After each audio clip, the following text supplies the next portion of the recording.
Breaking news చూస్తున్నాం. Telangana cabinet కీలక నిర్ణయం తీసుకుంది. స్థానిక సంస్థల ఎన్నికల నిర్వహణపై కీలక నిర్ణయం తీసుకుంది. సెప్టెంబర్లో ఎన్నికలు నిర్వహించేందుకు కసరత్తు ప్రారంభించింది.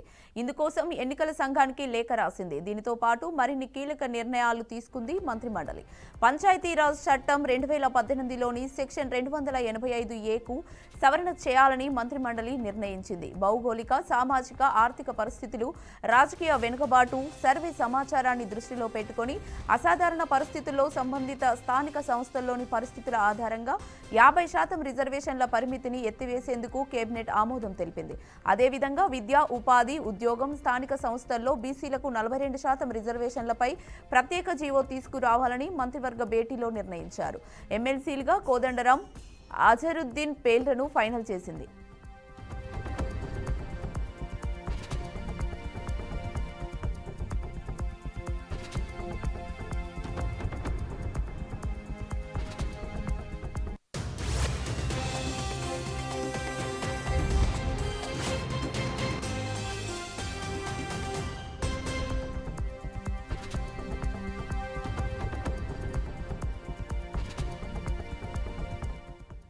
తెలంగాణ కేబినెట్ కీలక నిర్ణయం తీసుకుంది. స్థానిక సంస్థల ఎన్నికల నిర్వహణపై కీలక నిర్ణయం తీసుకుంది. సెప్టెంబర్లో ఎన్నికలు నిర్వహించేందుకు కసరత్తు ప్రారంభించింది.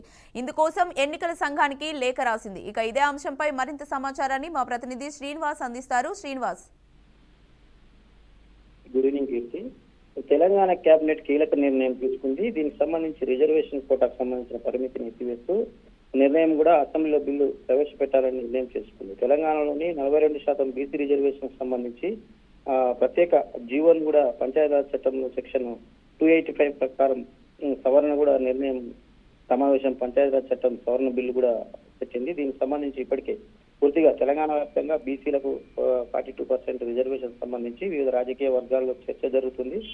దేశవ్యాప్తంగా కూడా ఓబీసీతో పాటు బీసీ 42% రాజకీయ రిజర్వేషన్ కాకుండా చట్టసభలో రిజర్వేషన్ ప్రవేశపెట్టాలని కూడా పెద్ద ఎత్తున డిమాండ్ కూడా వస్తున్న క్రమంలోనే తెలంగాణ ప్రభుత్వం కేబినెట్ కీలక నిర్ణయం కూడా తీసుకున్నటువంటి పరిస్థితి కనబడుతుంది. దీనికి సంబంధించి ఇప్పటికే కాంగ్రెస్ ప్రభుత్వం గతంలో అనేక హామీలు ఇచ్చి ప్రజలకు చేయాల్సిన సంక్షేమ పథకాలే కాకుండా జనాభా దామాష ప్రకారం రావాల్సినటువంటి 42% రిజర్వేషన్ కూడా అమలు పరచడానికి పంచాయతీరాజ్ చట్టంలోని సెక్షన్ 285A కు సంబంధించిన సవరణ నిర్ణయం కూడా ఈ సమావేశం చట్టంలో సవరణ బిల్లు కూడా పెట్టడం జరిగింది. దీనికి సంబంధించి ఇప్పటికే వివిధ రాజకీయ పార్టీలు కావచ్చు, వివిధ రాజకీయ కోణాలు కూడా ఆ బిల్లుకు మద్దతు ప్రకటించాలనేది కీలక నిర్ణయం కూడా చేసినట్టు కూడా తెలుస్తుంది.